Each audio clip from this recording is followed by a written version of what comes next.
It's football season, and that means it's bug season. Heck, who am I kidding? It's always bug season in Texas. And that's why you need Grandeur Pest Solutions in your corner. They're locally owned and operated. They're trained, they're trustworthy, and they have a proven record as they have been in business for almost 10 years. They provide pest control against ants, bed bugs, bees, roaches, fleas, wasps, mosquitoes, rodents, spiders. If it crawls and you don't like it, they're probably going to take care of it for you. Now, they serve all of the Dallas-Fort Worth area, and they're locally owned. These two guys have been running this business since 2013, and every year they get bigger and bigger. But you know what they still do? They still have great customer service. In fact, if you get a hold of them, they're usually going to have your quote and your job ready to go within 48 hours. That's pretty good. Now, you can call them for a free estimate at 469-809-1769. You can find them online at Grandeur4, that's the number 4, shore.com. You can also find them on Facebook.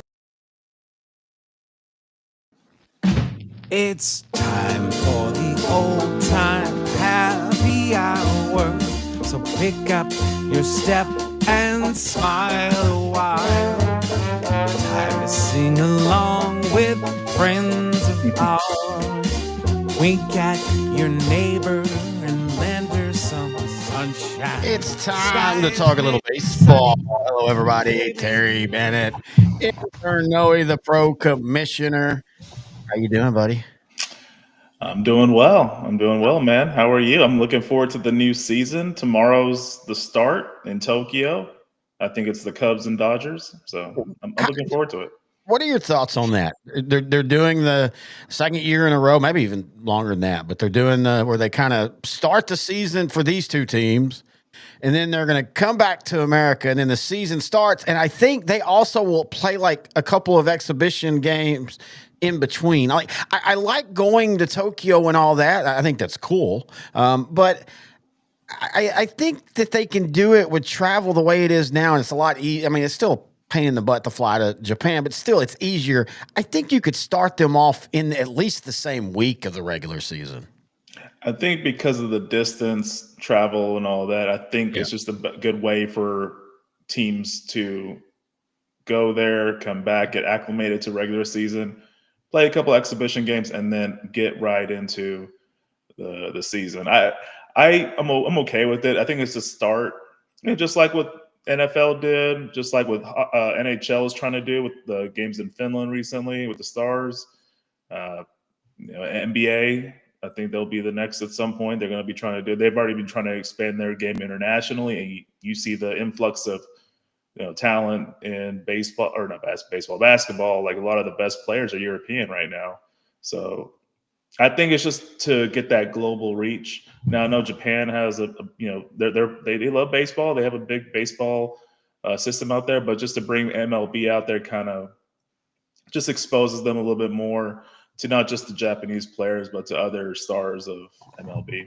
No, I totally get it. Again, I like it going there. I just think it's kind of funky how they end up doing it. Speaking of Japan and our other show, Bad Movies and a Drink, one day we're going to have to do Mr. Baseball with Tom Selleck, one of my favorite baseball movies, and it's extremely dated, but in a good way. Sometimes you can watch something that's dated and you're like, okay, this is really goofy, but it actually holds up, and it's a really underrated movie. But what we're going to be doing today, before I do that, it's a day early, but tomorrow, intern Noe, the pro commissioner, turns 30.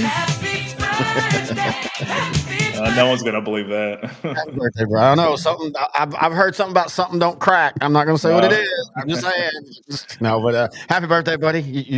What will your age be tomorrow? I'll turn 41 tomorrow. 41, big 41. Yeah, Catching up. I have slowed down. I've stopped aging at 45 somehow. I don't know why, but it's working for me. So I'm going to do it. But anyway, so happy birthday. So what we're going to be doing tonight, hang on. We know you're doing good because I've already asked. What are you drinking? I'm drinking Irish whiskey. It's called Egan's, an early birthday present from a friend of mine. Egan's Conviction.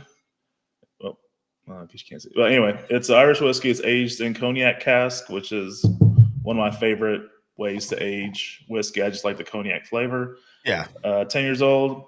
It's pretty good. It's 46% alcohol, so a little bit stronger than I'm typically accustomed to with Irish whiskey, but it has like a sweet note on the palate. I'm enjoying it. It's almost like a banana taffy in a way, like that Wow. taffy flavor. Yeah. I love taffy. That's why Ah. as soon as I taste it, I was like, oh yeah, okay. It's fun when you catch on to an alcohol that hits that flavor profile of something else. I am drinking the refined Taka. It is aged in rot gut.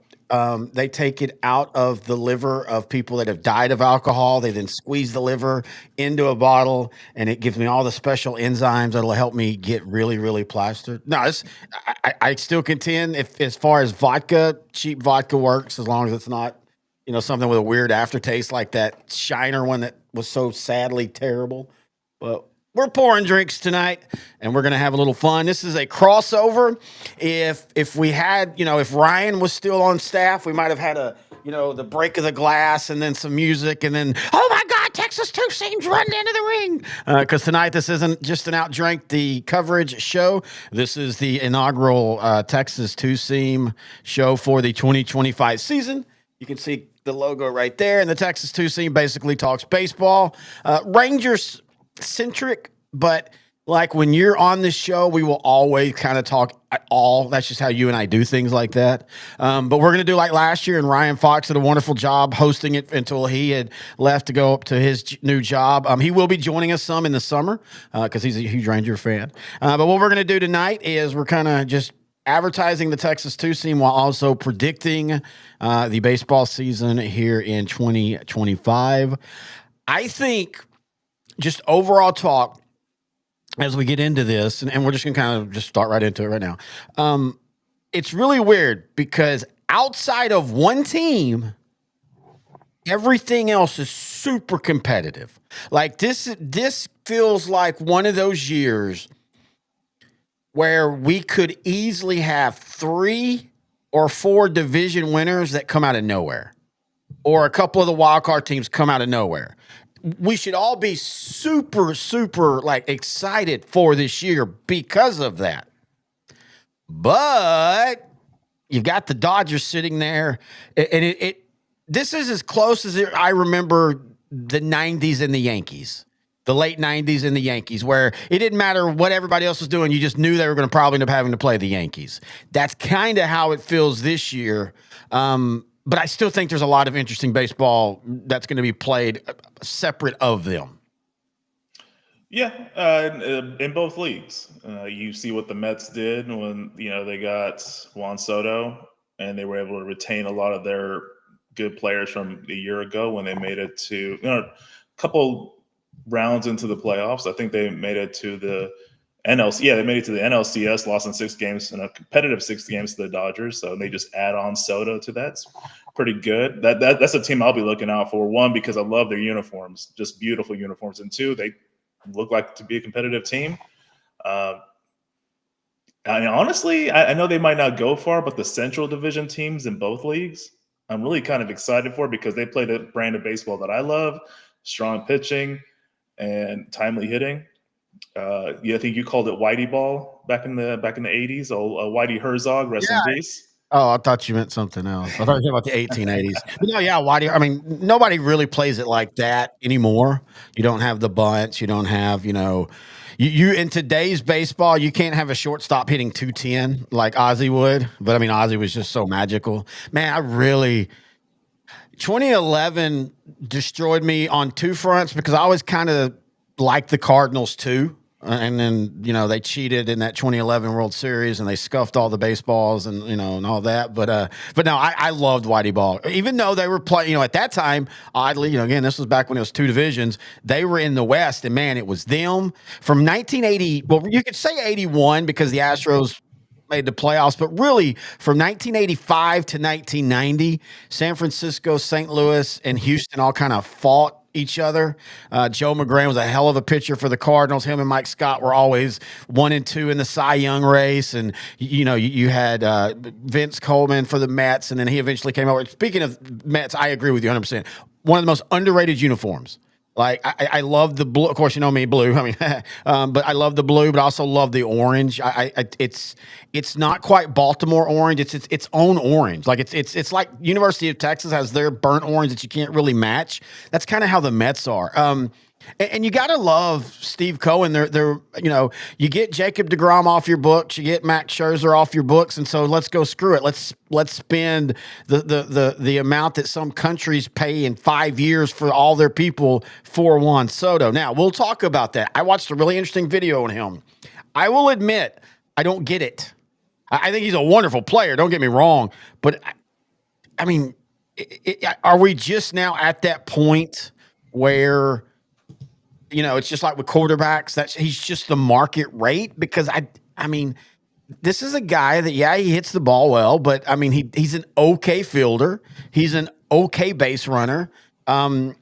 His locker room stuff can kind of be interesting. I don't know, man. This feels like a massive overpay.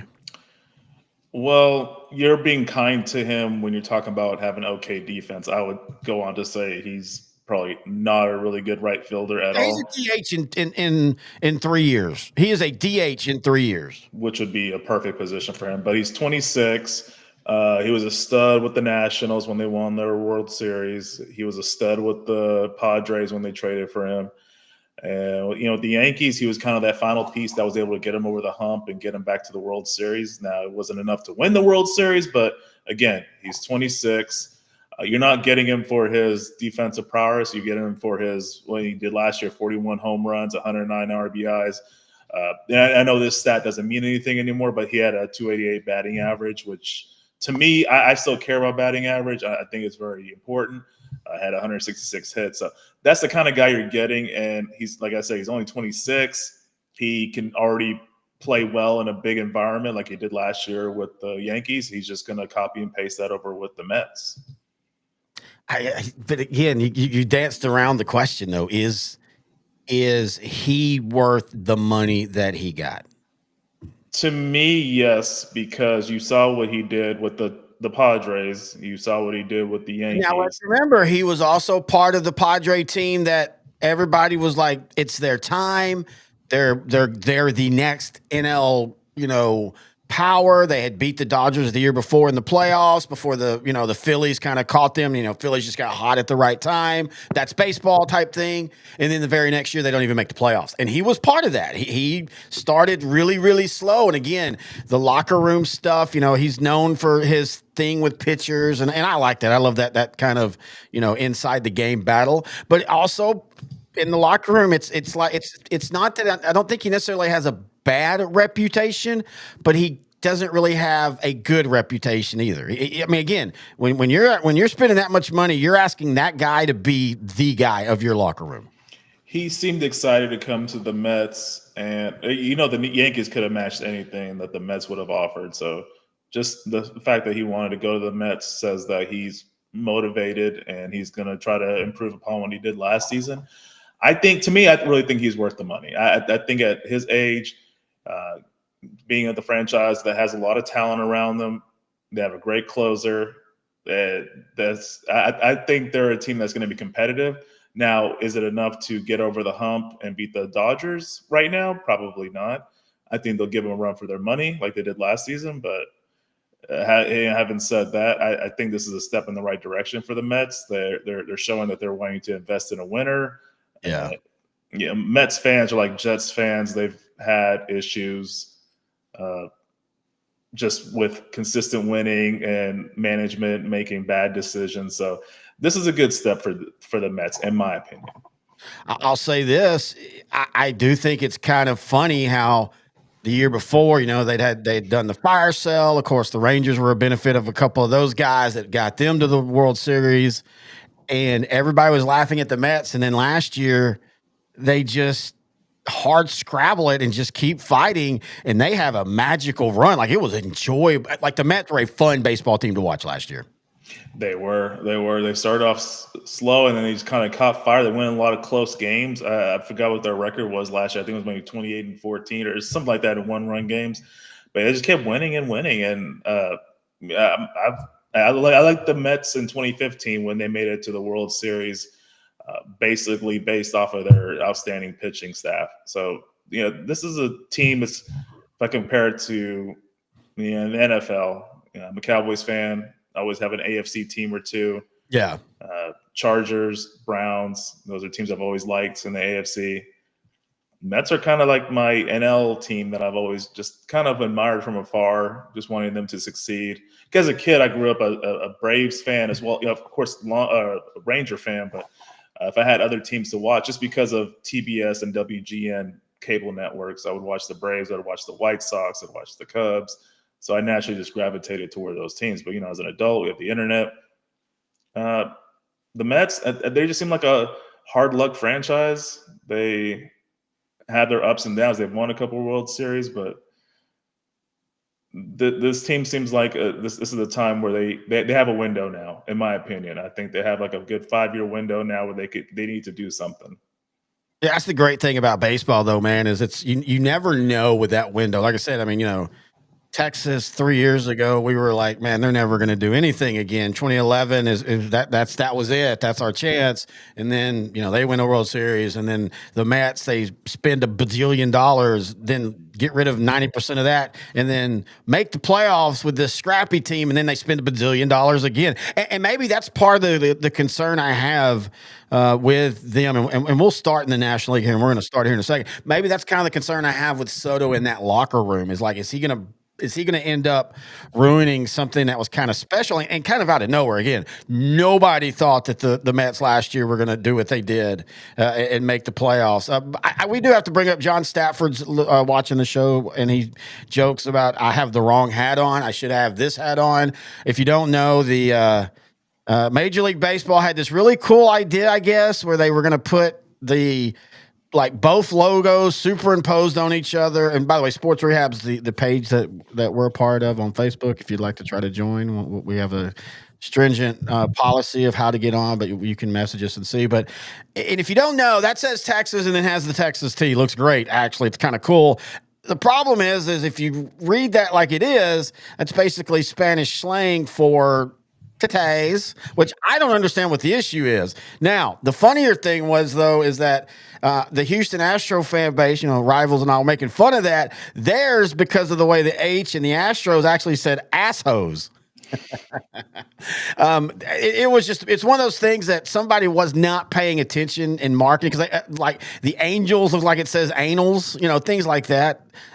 I appreciate it, but I do love when you have that kind of stuff still happening when it comes to marketing, because they had to have at least 1,000 people looking at these designs, and not one person said, "Hey, that says Spanish for titties, folks." Or maybe they knew what they were doing. See, I'm a big believer in that. I'm a big believer there was at least 2 people that are like you and I that are working in marketing, and we were like, dude, you see that? Yeah, look at the Astros one. Assholes. Yes. What about the anals? Hell yeah. Yeah, it looks great, dude. Looks great. Let's put that up there.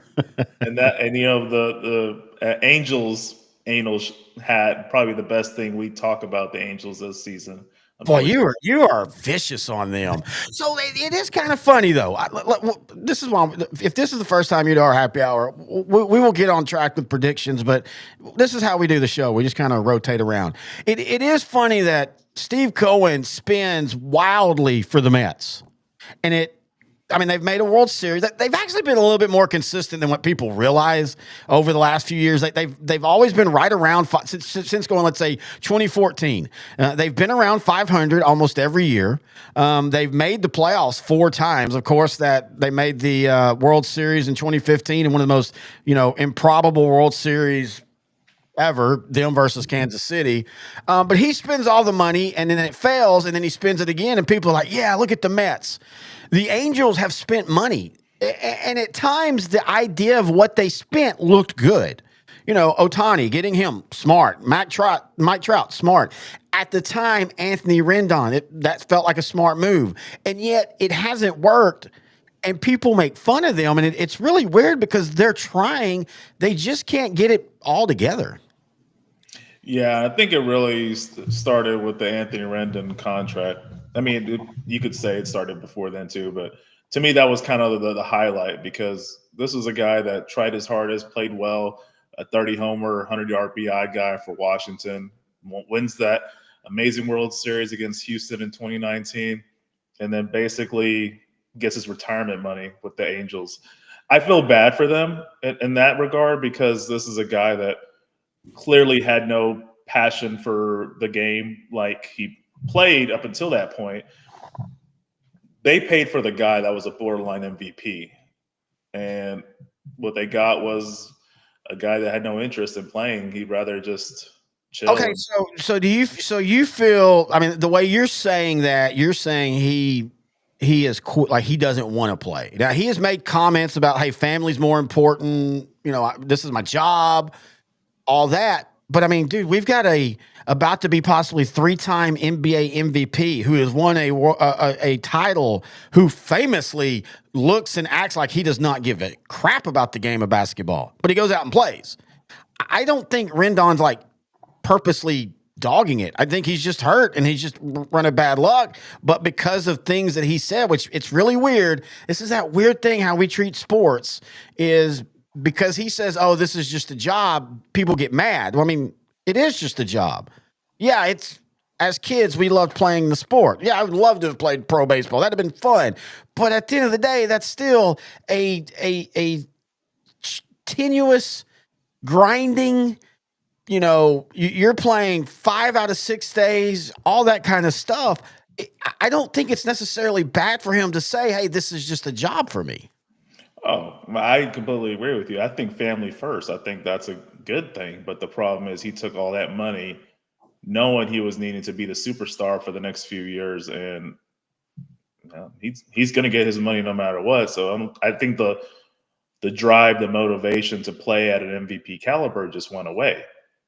See, I just think he's just been hurt. I just think he unfortunately has gotten hit with the injury bug. And it's kind of crazy. I just realized we're sitting there talking about 2 former Nationals who led them to a World Series.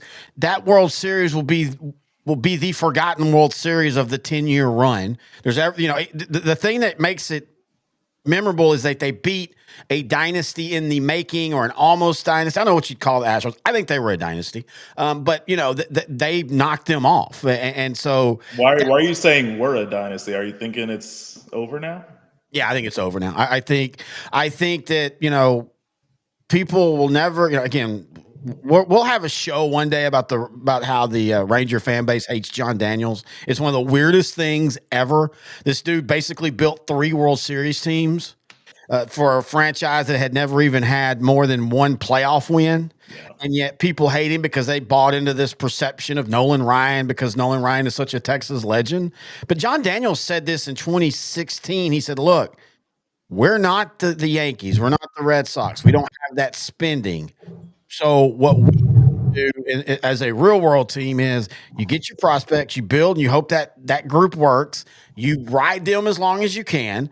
You make trades that you're going to hate to make, but you're trying to extend that run as long as you can. And eventually, because you don't have the money, you're going to it's going to run its course, and then you start over.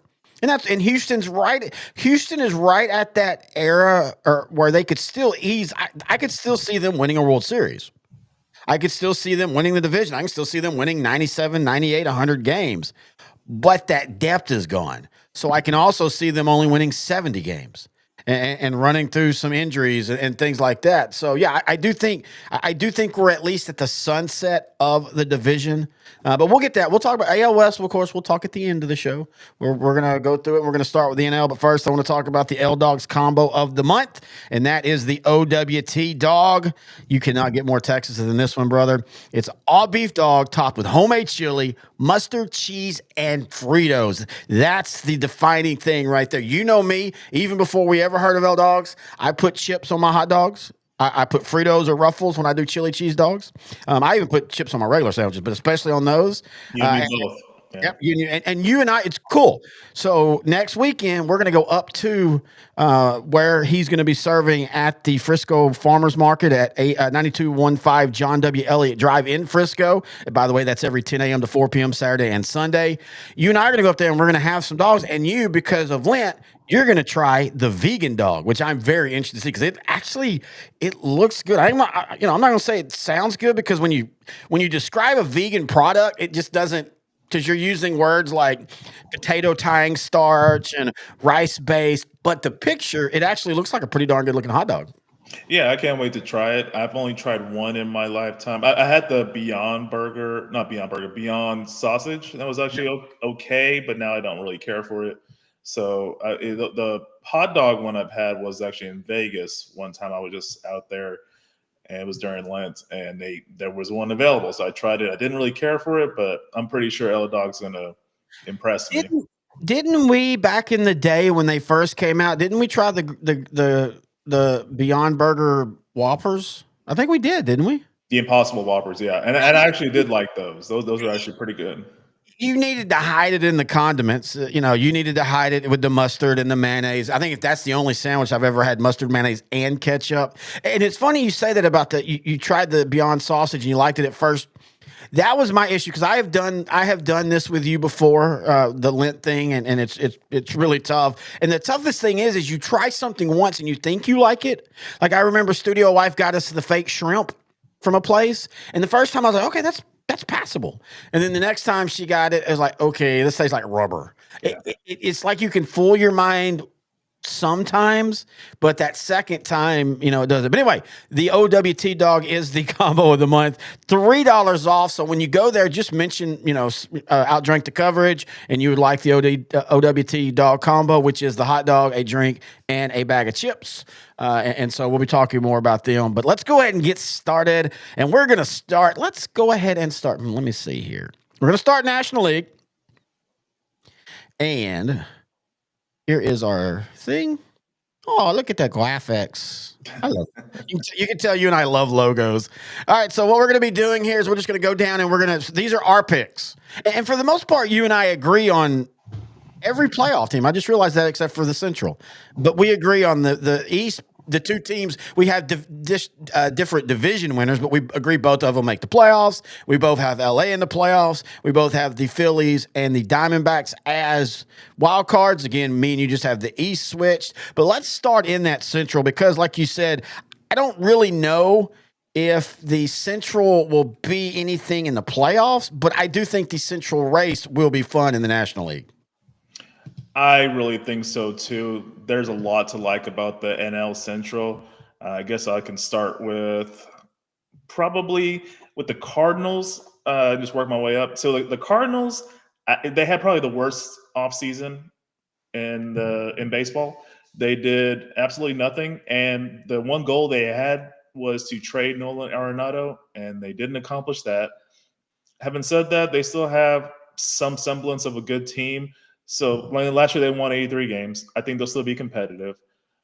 But I think they'll be fourth or fifth this season. I really think like someone like the Reds might overtake them, get like the third spot. Ellie De La Cruz, a stolen base machine. He's so good. They did trade India to the Royals, so that might not help the Reds this season, but I think that's a team that's eventually going to be on the rise. My actual favorite team just to watch this and be one because I love their uniforms, Pittsburgh Pirates. Yeah. I love so to me, they remind me of the Tigers in the AL because they have such great starting pitching. Their offense might not be there in total. They have some players, but they're not probably the most offensively fluent. But Paul Skeens, he's so fun to watch. Jared Jones, he's a number two. It could be an ace on any other team. And they got Mitch Keller as your third pitcher. I mean, that's just amazing to have. So, and they have another guy that's going to probably be a rookie this season coming in, Bubba. I forgot his last name, but the Pittsburgh's going to have a really underrated starting five, and I think that pitching is really going to carry them. They could be a third place finisher, or they could, be a sneaky favorite to win the Central. But the reason why I put the Cubs over the Brewers is basically due to the Cubs having a better offseason. Milwaukee lost Adames to the 49ers, the San Francisco Giants. He's a great shortstop, 29 years old. And the Cubs added Astros right fielder Kyle Tucker, which to me, that's the difference in who's going to win the Central this season. Well, you talk about Paul Skeens. At what point, if you're the Pirates, are you offering him $500 million to guarantee lock him up? And I know they have all the options on him and all that, but I really think they need to be very proactive with him, because he's either going to be your franchise or it's going to be a footnote that, oh yeah, he started with the Pirates. I forgot about that after he went to the Yankees and had 10 great years or whatever. Yeah. I really, this whole thing is really tough. I mean, I think that's why I like the Central divisions in both leagues, because it's just so hard to figure out who's going to really win it. In the NL, it's really a 2-team race. Yeah. You picked one, I picked the other. Milwaukee, I remember last season their executive of the year. I think it was the first time Milwaukee has ever had an executive of the year. Well, I think I thought Doug Melvin won it one year as GM. Maybe they're separating that as executive and GM. Yeah, well, Matt Arnold, I mean, after losing Craig Counsell to the Cubs. Yeah. And, I came on this show last year talking to you and Ryan about how much I didn't like Counsell leaving the Brewers, going to the Cubs and getting all that money and all that expectation. I don't know why I didn't like it. I just didn't like it. And I was kind of just rooting for the Brewers more, and they ended up having like a Cinderella run to winning the division with, again, strong pitching, a really good season from Christian Yelich until he got hurt. Yeah, he had a bounce back year. I mean, I remember us talking about him last spring, like, he's going to be a guy that we thought might get traded or even just outright released, and then he had a bounce back year. Yeah, and hopefully he continues that going forward, because Milwaukee's going to need him, and they're going to need Brandon Woodruff and company is going to have to still step up pitching. They still have talent. I think they're going to be very competitive. I think they'll be, they're definitely going to win over 82 games. They'll be a winning team this season, but I just think the Cubs did enough in the offseason, and Milwaukee lost enough in the offseason to swing it back to Chicago. Well, this feels like one of those divisions, as I said right when we began, one of those divisions where Pirates catch hot. The Reds, even the Cardinals. Look, everybody is saying the Cardinals had a bad offseason. They did, because they didn't make any additions. And as you said, they had one guy they were trying to trade to kind of reboot, and they weren't able to trade him. But I mean, this was a team last year that was 83 and 79, and they have everybody back. Now, again, that could also be part of the problem, is they have everybody back. But you look at the Reds. I mean, they were just under 500. They played above 500 for most of the year. The Pirates have this has kind of become their thing. They kind of remind me a lot of the Rangers of the 80s. They start hot and then they kind of fade as the depth becomes an issue. But I mean, I have the Brewers, you have the Cubs, but I don't feel 100% safe with either one of those picks. Oh, they might win as many playoff games this season as the Florida Marlins. So I don't feel confident whoever comes out of the Central is going to make a deep postseason run.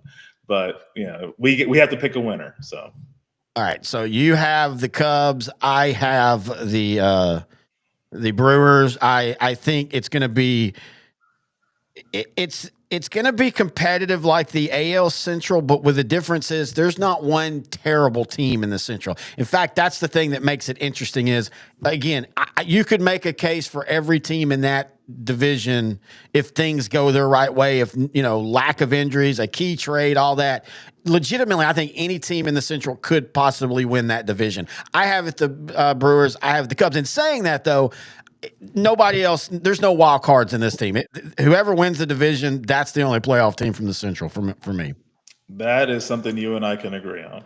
All right, let's go over now to the MLB National League East, another one that we have differences on, though this one, our difference is just simply where they're at. You have the Mets winning the division. I have the Astros. I have the Braves winning, though Philly, we both have them making the playoffs.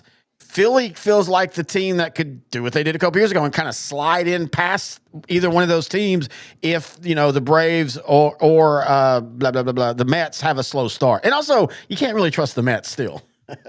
Because they're the Mets, that was the thing I was going to say earlier. Because they're the Mets, you can't trust them. I'm just going based off of, just excited for the season to start. So I'm just going to go pick the team that everybody thinks is going to make some noise. But, having said that, I could definitely see the Eagles, the Phillies, or the Braves winning the division. Phillies, because a lot of their core players, they've been there like for the last 5-6 years. They went from the late 20s down in their early 30s. Because of advancements in medicine, improved health, sort of load management going on in baseball now, players are playing longer than ever. So all their core players are in their early 30s. They're going to still be good. They're going to still be elite. So I'm not worried about that. Bryce Harper's only 32. He's been in the league forever, but still young. I would say the Braves, when they lost Max Fried, is a step back, but you have to remember Spencer Strider, he was out last season, and he'll be back, and he's an ace pitcher with Chris Sale. Ronald Acuna, he's back, and I really think them two having a healthy season could push the Braves to winning the East. You and I both agree they're going to be in the playoffs. They're just too talented, top to bottom, to not be in the playoffs.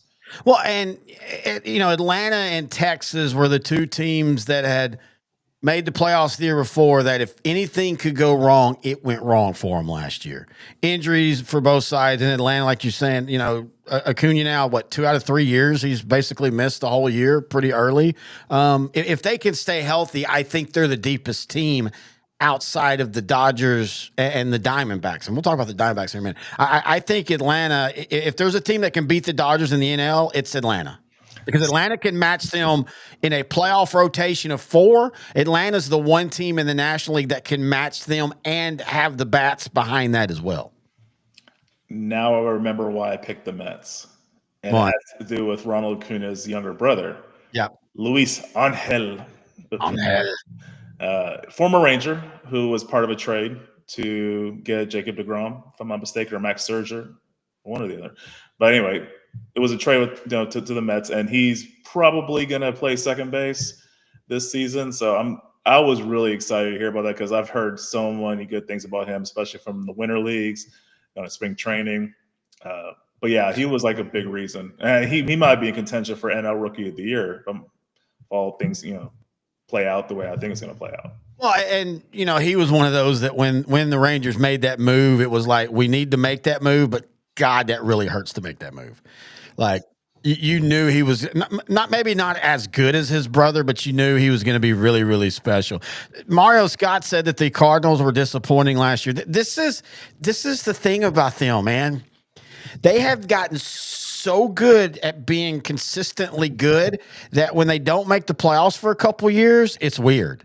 I mean, you look since 2010, or we'll go 2009, because they made the playoffs in 2009. They missed it in 2010. They cheated the Rangers in that World Series in 2011. That's going to be investigated. Trump's going to take care of that for us. We're going to make the Rangers great again. They then lost in the NLCS, lost in the World Series, lost in the NLCS, lost in the NLDS, then didn't make the playoffs for 3 years, and then made the playoffs for 4 years in a row, and now haven't made it playoffs in 2 years. So it's kind of like they're on that cycle where they might miss the playoffs again, but I don't really think the Cardinals are ever going to be that far away from it as they've been so close. And we can even, go even further back when you go to, what was that, 2006? They won the World Series. 2004, they lost the World Series. We all just call that the Boston Red Sox Yankees season. But man, the Cardinals have been so consistent that even when they finish with a 500 record and don't make the playoffs, they're disappointing.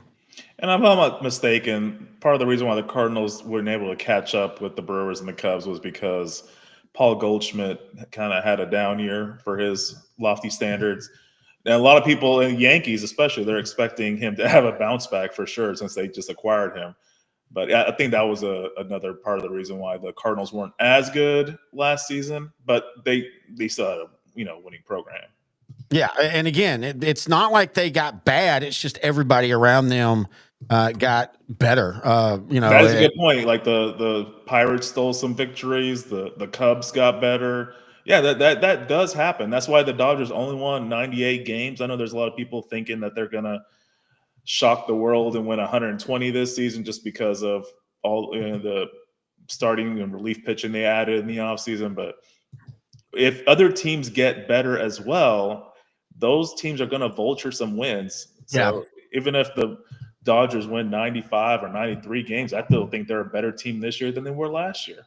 No, I totally agree with you. All right, let's go to the West, and we both have the same team winning. It's the Super Dodgers. But I'm going to say this. I'm not guaranteeing a 1993 repeat, but the Arizona Diamondbacks in any other division in baseball outside of the NL West in the AL East, I think they would be the favorite. The Diamondbacks have built a very deep, very, very good squad, and they're going to finish second, in my opinion, but they might end up with 97 to 98 wins. 1993. Are you talking about the Giants and Braves? Braves? That was, again, we've talked about this on many shows. That was the first year I watched. That was when I became in love with Barry Bonds and like how great he was, and Matt Williams in that 93 Giants team, Will Clark, Bill Swift, like there's a lot of Burkett, great pitcher. So that was, for those that don't know, 93 Giants were the team that won, I think, the most games for a team that didn't make the playoffs. Yep, and they're the only team in the divisional era to win 100 games and not win their division.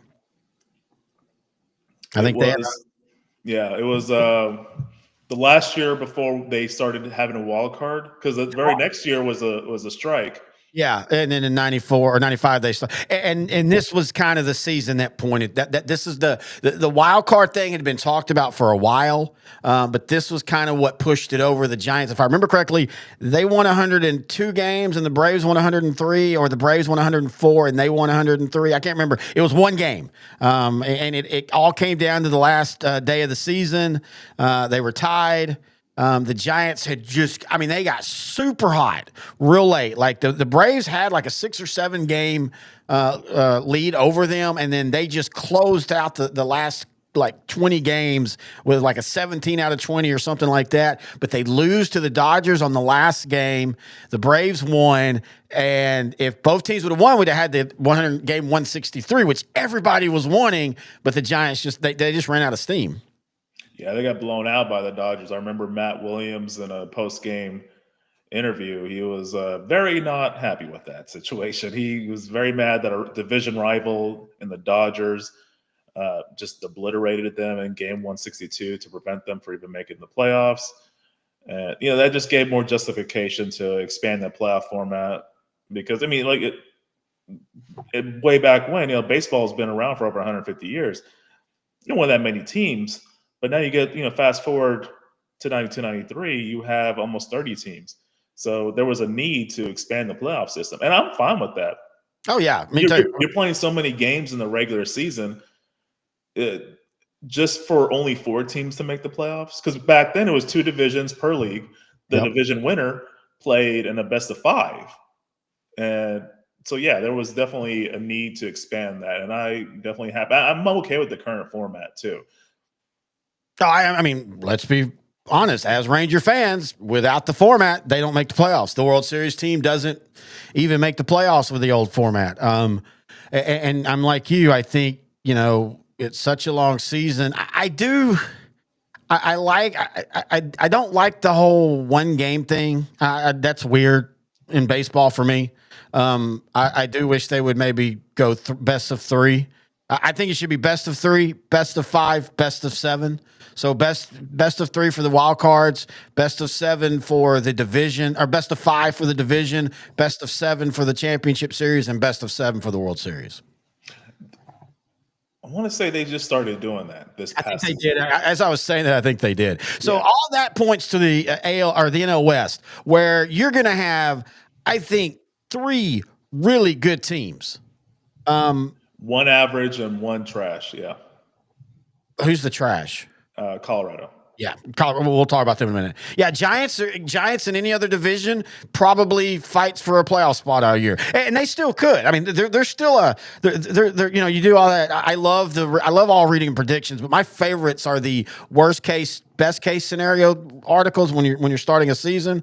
And the Giants are one of those that, man, if everything breaks right, they can still be competitive. But man, as long as the Dodgers and the Diamondbacks stay healthy, the issue is going to be you're not going to be able to have the 1 or 2 bad weeks that baseball teams will have. You can't lose 6 out of 8 in that division, because if you lose 6 out of 8 in that division at the wrong time, all of a sudden the 2 teams ahead of you by 2 and 3 games are now ahead of you by 7 or 8 and 7 games, and then you know how tough that can be.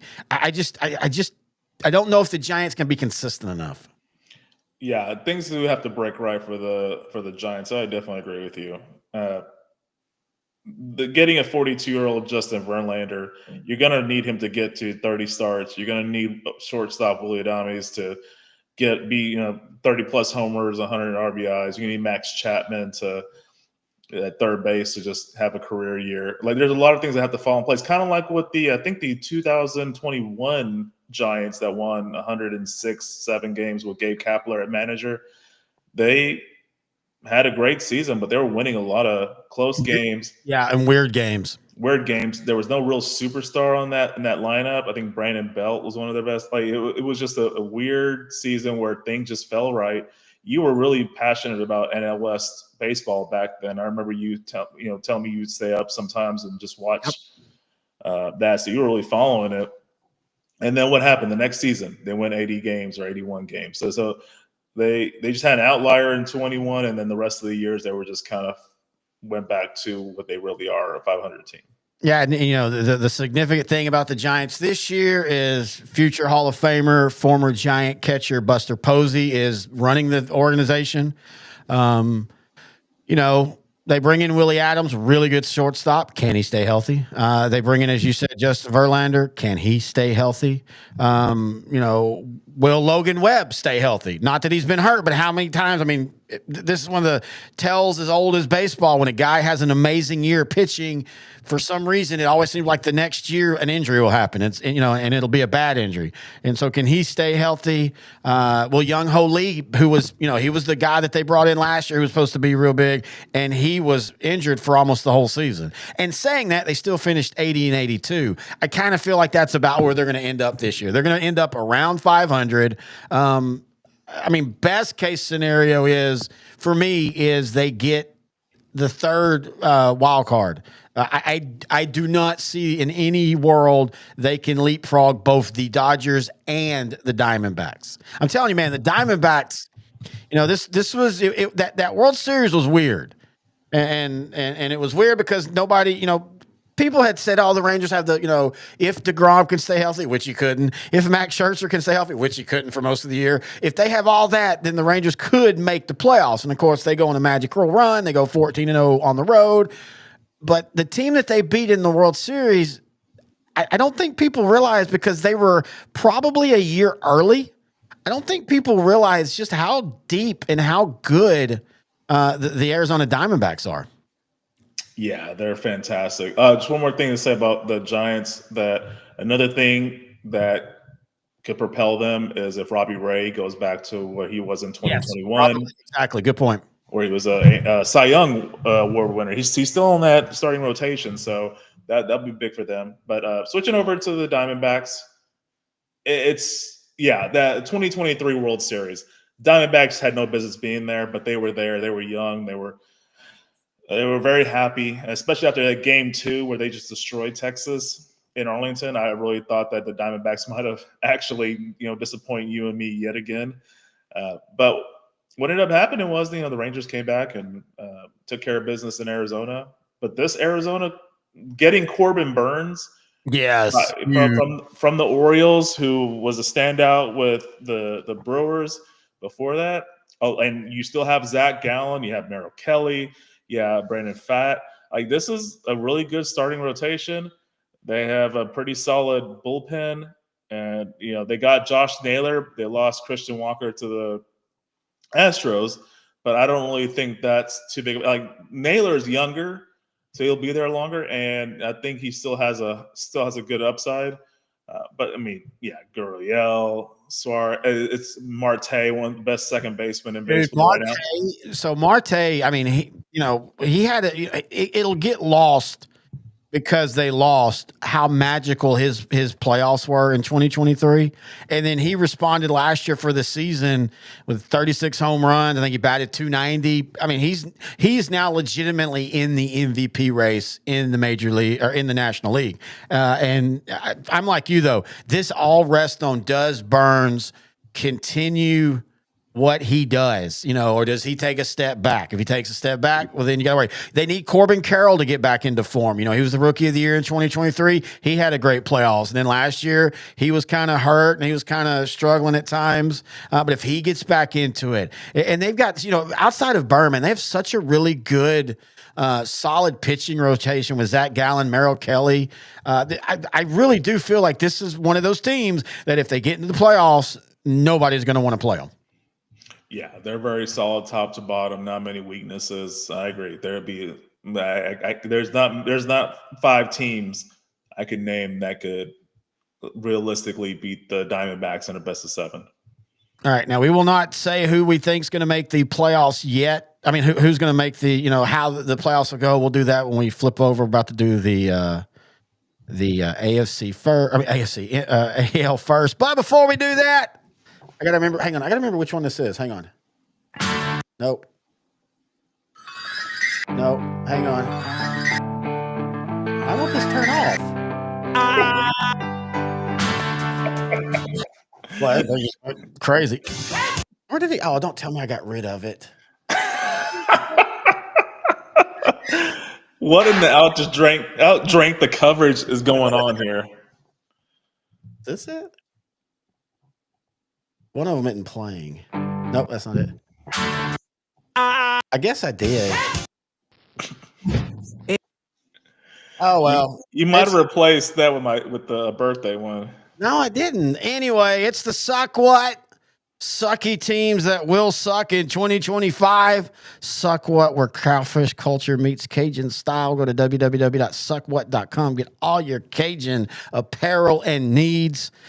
These are the 3 teams that are going to absolutely suck. Now, somebody else will fall down. I think you and I were kind of talking about the Angels. Maybe I still think the Angels, if they're healthy, are better than what people think. And people got to remember Ron Washington. He can do things. But these 3 teams, the Colorado Rockies, the Chicago White Sox, because we know the Chicago White Sox, and the Miami Marlins, all 3, I don't think any of these teams gets over 65 wins. Yeah, and that's on the upside. I really think Chicago, who set the record last season with only winning 41 games, if they get 10 more wins this season, I would consider it a success, but it would it'll still only be 51 wins, so it'll still be a terrible season. Colorado, they have a great shortstop, Tovar, and I think that's about it.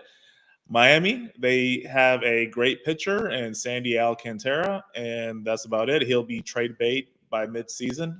So yeah, those are my positives for those 3 teams. I know everybody talks about Tampa Bay. And especially now because of the stadium situation, they've just announced now that, hey, we're not even trying to build a stadium now. We've got to fix what we have. Everybody's talked about them moving. I think Miami's very dangerous in that. And it is kind of disconcerting that you've got the Rockies and the Marlins, 2 teams that came in together, and they've both have had some success. Both have been to a World Series. Of course, Miami oddly has won 2. Colorado went and lost, but they've at least been. But it is disconcerting that both of those teams are now back to where they are. But I don't think Colorado's going anywhere. But I legitimately feel like Miami, if things don't turn around here, I think people will start talking about why do we have a team there? Because they're 2 World Series teams. Were both kind of spent for. They were one-year wonders. And it wasn't like they were, having 4 million people come and watch them at that point either. I feel like Miami might not be a Miami franchise within 10 years. I mean, it's very possible. They just can't get people to come out there unless they're winning, and even when they're winning, they're still not packing the stadium. So yeah, it's just probably not a base. It's really not a sports town, to be honest with you. Like you see a lot of Heat games, they're not sold out, even though they have a competitive team. Dolphins, it's more of an attraction. It's almost like LA. It's just more of an attraction. Like you're just going to be seen, but like it's just unless they're winning consistently, you're not going to sell out, man. It's just not a place for sports. But here's the thing about this one: is you look at two of the three. The Sox and the Marlins a few years ago, both of them seemed like they were young. You know, the Marlins made the playoffs out of nowhere. And then the very next year basically just got rid of that whole team. In fact, I can't think of it. Including that female executive, Kim Ng. No, she left on her own. She was, I think there were some issues, though. Yeah, I think she saw that the owners weren't committed to winning. The manager for them then, I can't think of his name. He's basically the next Ranger manager. The Rangers hired him. He's now working as a special assistant, but they've basically all but said this is the guy that replaces Bruce Bochy. I have a really funny feeling that this might be Bruce Bochy's last year, especially if they win a world. If the Rangers go and win a World Series, I think he's out. I think he's like, I've done everything. You have now become, he's already in the top 5, in my opinion, talk of greatest manager of all time. You win 2 World Series with the Rangers after winning 3 World Series with the Giants. You have solidified yourself in that Casey Stengel, John McGraw, Billy Martin, whatever, however that's going to, you want to talk about a discussion that would never end. And that's if we ever did a top 5 managers of all time in baseball. Because you want to bring up somebody like Connie Mack, but then you look at Connie Mack actually really, outside of certain years, he actually was pretty crappy. But there's just so many of them. And then Bochy has a losing record still. He's still 14 games under 500. He has a winning record with the Rangers, though. That's good. Well, and I think it was right after he won last year. They won one game and he was at 500. And then the Rangers struggled last year, even though they did close out the season stronger than what people thought. But then the Sox, man, dude, the Sox 3 years ago, you and I remember the conversations we were having, just talking like, dude, the Sox are about to be the next, holy crap, they're going to make 3 World Series in 7 years teams. And dude, it fell apart, and it fell apart so quick. So quick. I remember being a big fan of Tim Anderson during that time. And I've always loved the Sox. Again, another team. I love their uniforms. And especially when as a kid, you learned about, the East Coast, West Coast rap gangs. Yep. And like in the West Coast, the colors you wear are black or white. So that's why like teams like the Raiders were being rocked out in rap culture. And the White Sox too. It was NWA. NWA was the one, you had the Crips, and it was always funny seeing like Texas Ranger hats out in LA because that was a real big look because, again, they were straight blue. But then NWA, Ice Cube would always wear his Raiders hat. And then not Chuck D, boy, that's Dr. Dre, he would rock the Sox. And the Sox made a uniform change. So they had a really cool look in the 80s, but it wasn't black and white. It was blue, red, gray. It was a cool look. And when they wear those uniforms now, it's really cool. But in 91, I think it was, or 90, they changed to the black and white and just the simple socks across the helmet, the hat, and it is such a good look. It's simple, and in baseball, 90% of the time, simple works best. Yeah, simple works best. Hey, just like with the search engines, I love Google because it's simple, and you can copy and paste that to anything, really, especially with marketing and designs. I love the logo. It looks so great. Uniforms look so clean. So yeah, I agree with you. All right, now let's go over to the American League. And these are our teams. These are who we have winning the division. Here are our wild card. Now, again, you and I differ, but we don't a lot, but we do as far as one team in the wild card. I will say this. The AL East is the hardest to pick because of how deep it is. You know what's crazy, dude? We just talked NL West, and we didn't even bring up the Padres, and yet they're still ridiculously talented.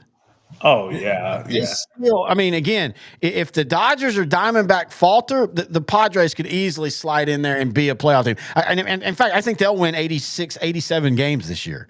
I just don't think they have the depth now. They're kind of in between a fire sale and keeping the team. Them and Toronto are kind of in the same area right now. And we'll talk about Toronto here in a second, because let's start with the AL East. This is the best division, top to bottom, in the league, in my opinion. I couldn't agree more, because the fifth place team in this division, whether it be Toronto or whether it be Tampa, those are my assumptions. I still think those are teams that could be close to 500. Yeah. That's how good this division is. They're gonna beat each other up. It's like when the SEC was actually good, and they were just beating each other up. And in college football, or right now in college basketball, SEC is killing it right now. Have you filled out your bracket, sir?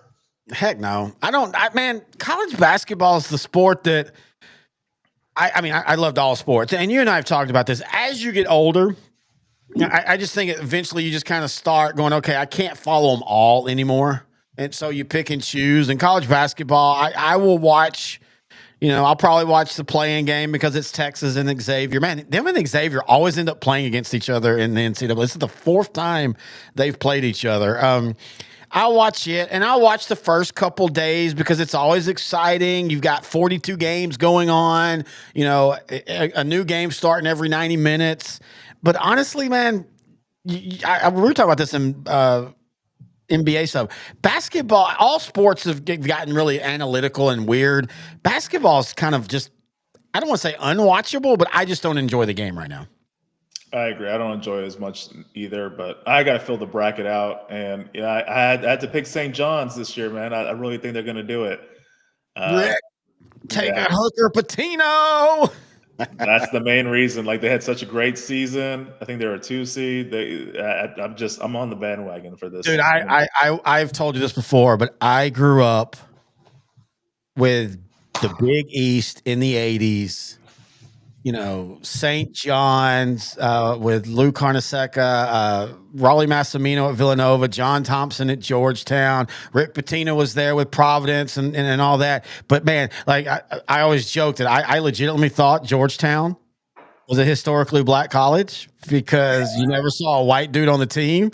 And I can still remember the first time I went to Georgetown and was like, this is a rich white private school. What in the hell's going on here? But man, I love the Big East. I will always have a song. Oh, and speaking of baseball show, but we do want to acknowledge the late great John Feinstein, who passed away, who wrote. He is the guy that got me into my favorite sports book or show or behind the scenes.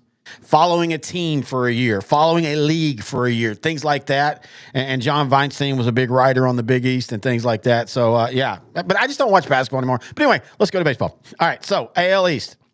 So I was going to say AL East, I think it might be Toronto. So the thing is, Toronto is the biggest wild card to me. Bo Bichette cut his hair. So that means he's going to play better, apparently. It's the reverse Samson effect. Travis Janzowski says, sir, we can have long hair and play well. Sure. That's the cast with a big, beautiful, long, flowing lock. I know. Been MVP of the World Series. No, I'm kidding. Vlad, him and Bichette are free agents at the end of the season. This is a part of the reason why I was saying they're such a wild card to me. Not literally, but like figuratively, just a team that can either be really, really good or really, really bad. And come mid-season, if they are not competing at all, because that AL East, like you said, is going to be super crazy and competitive, I could see a fire sale. Oh yeah, I think.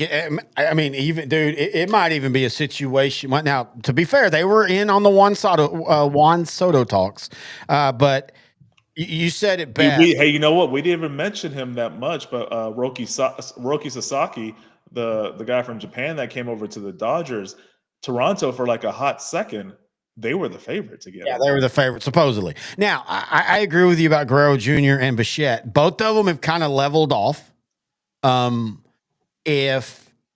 If they are engaged all year, and if they are playing for their next contract, Toronto can be scary. But they also don't have a lot of depth behind that. They have a lot. Again, they have a lot of stars. Anthony Santander, they got from the Orioles, is playing DH this season. He's a 40 home run guy. Got from the Orioles. I can't believe the Orioles got rid of him, but he's a great player. And they got Max Scherzer, and who's been throwing well. Like, he's been hitting 98 all spring, and he was the one. Like, again, you can't keep everybody, and you've got a lot of younger pitching coming up. But he was the one I was like, man, I really wish Texas would have just done one more year with him, because when he pitched in Texas, he pitched well. Again, though, the issue is injuries with him, but he has looked good. I think at the end of the day, though, it's about depth. That's the thing that's going to hurt them when compared to the other teams in the AL East. I want to say this. Now, you see our thing, and we both have the Orioles. I kind of feel like the Orioles and the Detroit Lions are parallel in different sports. Both of them become the hot name, and both of them have had great regular seasons the last 2 years, and then both of them have fallen short in the playoffs. Now, to be fair, the Lions have at least advanced. They made the NFC Championship game 2 years ago, a year before. The Orioles, dude, they've been swept in back-to-back playoffs. And it kind of feels like all of a sudden this really young team, they're kind of at a crossroads here, because if they don't make the playoffs, or if they do make the playoffs and then don't get out of the first round, whatever that may be, whether it's the wild card round or the division round, you kind of start going, okay, is this a talented but flawed team? Yeah, and again, you have to consider: is it a front office thing? Is it a manager thing? Is it a situation where they don't have enough veteran leaders in the clubhouse to motivate that young talent they have? Because we all know they have talent. Adley Rutschman, Gunnar Henderson, cornerstone players for that Gordon team. Westberg, Colton Cowser, Jackson Holiday.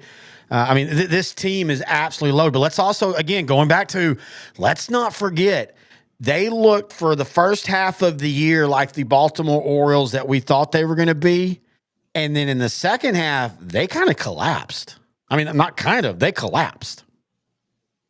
Yeah, they just kind of backed into the playoffs. I agree with you. They were still competitive. They almost won I think they were leading the division for a while, but then they lost. They basically led it all till August, and then the Yankees caught them. Yeah, and that was kind of a reason why Aaron Judge was getting more of the MVP talk, because him and Soto were kind of just pulling the Yankees out and past the Orioles. I don't know. I don't know if they have a hangover from what happened in 2023 versus the Rangers in the postseason, but this Oriole team, they need to. It looks like they'll be able to get out of the regular season and into the playoffs. That's the regular season is not the issue. It's the postseason. Like, just concentrate. I think this is where they need strong veteran leadership in order to get out of the wild card round or get out of the divisional round. Yeah, that's where I felt that the Orioles could use a Max Scherzer type, someone that can be, again, if he's healthy, but someone that can be that veteran that takes the ball every 5 days and settles you down. If you've lost, 2 out of 3, he'll take care of it for you. And again, this team is still ridiculously talented, ridiculously young. If the Orioles don't do it this year, the easiest thing they'll do is fire Brandon Hyde. You fire the manager first. I don't like that they gave up on Burns. Not gave up, but they didn't. I'm worried that they're not going to they're not going to spend to supplement this team. That's the thing I'm worried about. They have done that's the issue with the going back to the NL. That's the issue with the Pirates. Their ownership has blatantly said they make moves for profit. That the Pirates team is one of the more profitable teams in baseball, believe it or not. They just haven't had the success, but they don't spend. Even though they have young studs pitching, they won't spend on bats. They won't spend on anything because they want to maintain profits. Same thing with Tampa. Again, for every team that doesn't spend, especially in baseball and football, of course, football has a cap, even though there's not a floor. I think that's the one thing that you're going to see in football eventually. But, the bad teams in baseball still make a ton of money because the contracts, because the revenue sharing, all that. In fact, that's where, everybody's like, oh, we need a salary cap. And one of the things like teams like the Yankees and Red Sox say, okay, well, if we're going to have a salary cap, then you need to have a salary floor because you can't allow the teams that don't spend to take revenue and to get that and to profit when they're not trying. And baseball is, and I guess maybe that basketball is becoming this too. And this is why it's frustrating. Baseball, and I've told you this many times, what makes the sport work isn't just the champions. It's the good teams that don't make the playoffs, but they're still fun to watch. I will always reference the Rangers from in the late 80s to early 90s. They would either win 9-8 or they'd lose 9-8. They would usually score all their runs in the eighth inning, or all their runs would be scored in the eighth inning against them, and they would win. They'd finish 10 games above 500, but they would be, 15 games out of first because the Oakland Athletics were so damn good and things like that. And in reality, the Rangers probably should have tore down, but they didn't. They kept trying to win like that. And so they were always competitive. They were always fun, but they didn't make the playoffs. Those are the type of teams that make a sport work. It's the middle that makes the sport fun.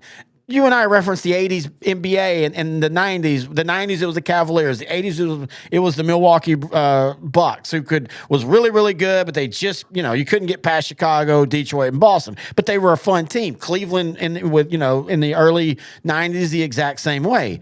And baseball, it's either you're winning, you're going for a title, or you're purposely trying to tank. And that's where the frustration is. Man, it's so funny when you think of teams like the 80s Bucks. A lot of people don't think about them or forget about how great that team was in the 80s because they never made it to the championship. Yep. They never made it to the NBA Finals. It reminds me of, like in the NFL, the 70s Rams.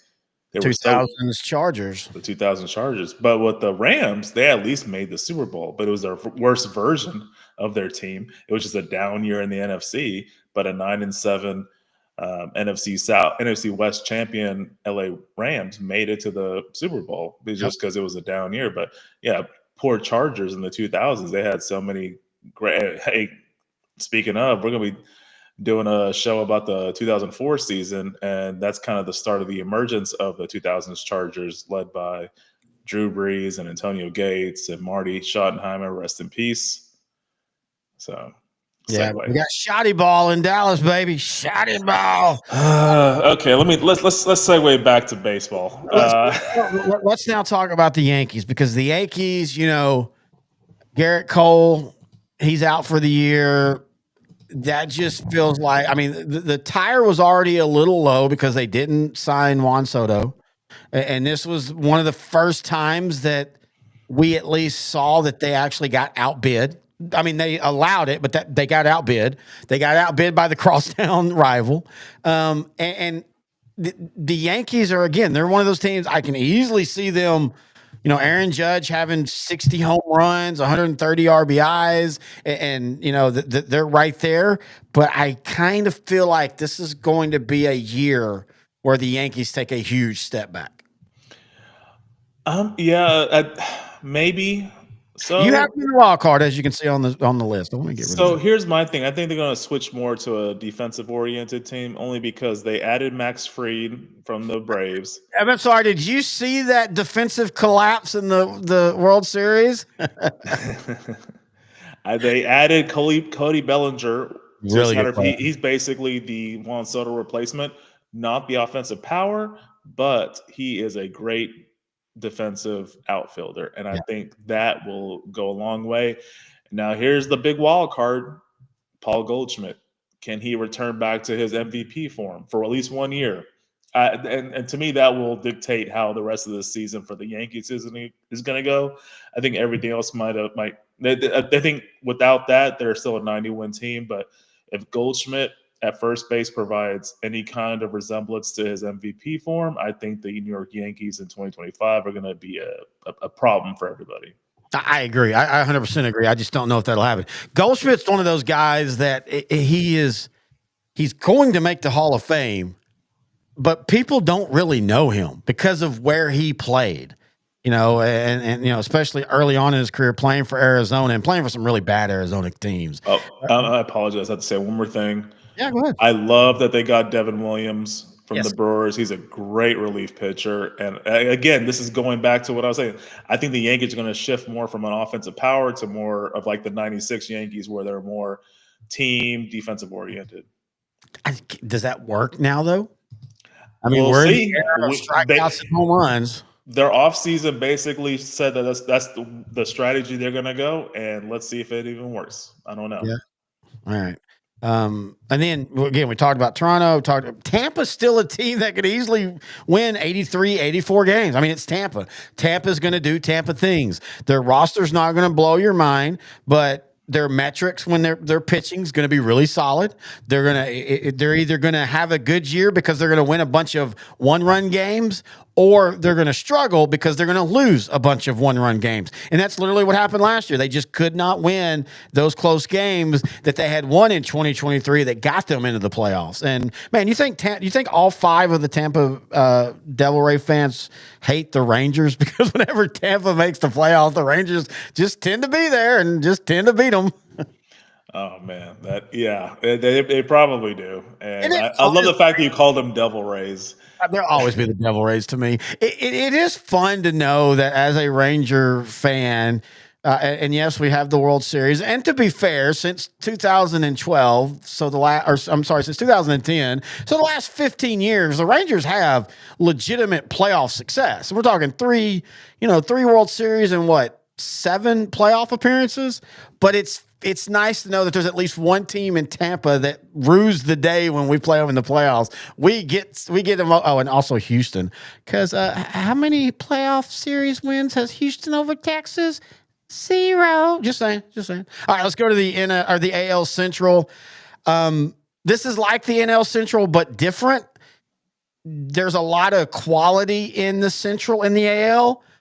But there's a reason why so many teams made the playoffs last year from the Central, and that's because Chicago was so bad that the other teams picked up a lot of wins on them.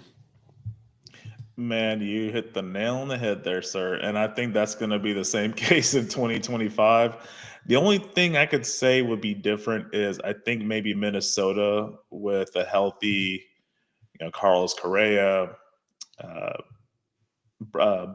Buxton, and Pablo Lewis. No, I know Pablo Lewis. Sorry, Royce Lewis, the third baseman Royce Lewis, center fielder Byron Buxton, and then of course Carlos Reyes, shortstop. If they're all healthy, I think they'll be fine because they have 2 really good starters in Pablo Lopez and Joe Ryan. This is another division where I see 3 or 4 teams that could legitimately win the Central. Cleveland, they won it last season.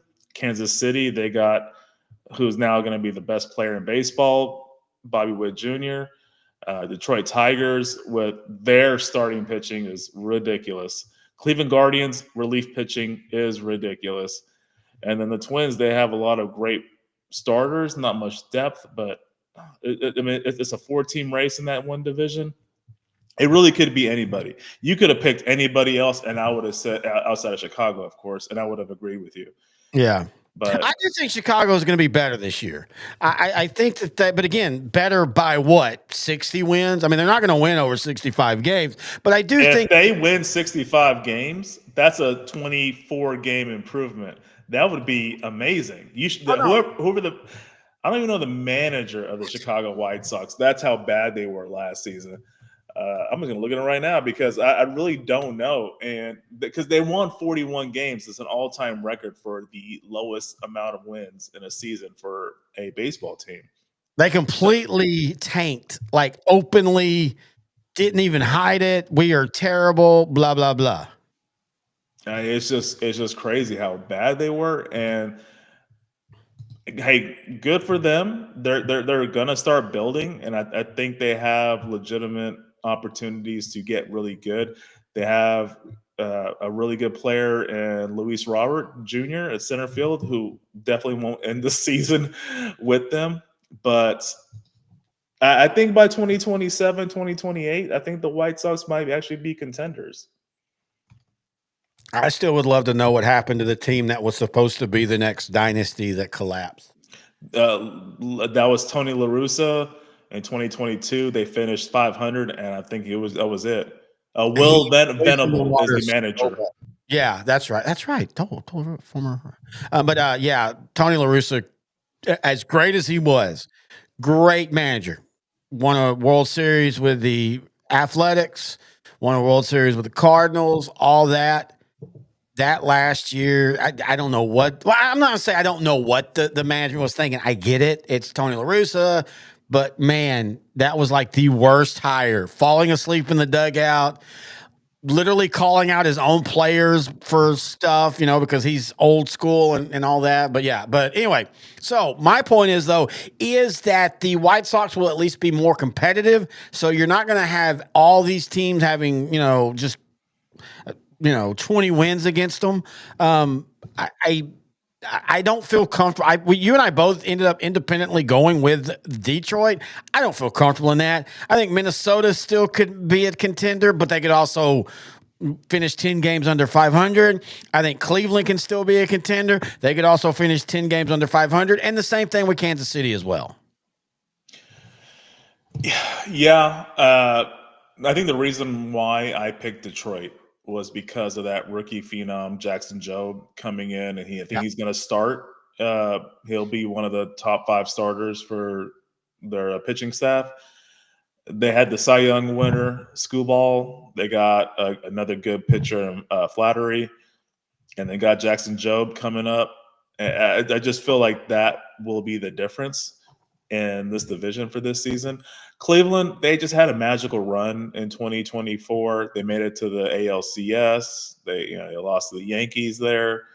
I think they have one of the all-time great relief pitching. Them and the Tigers had the best relief pitching in the AL, but the Guardians had a ERA almost 1 run per game better than the Tigers.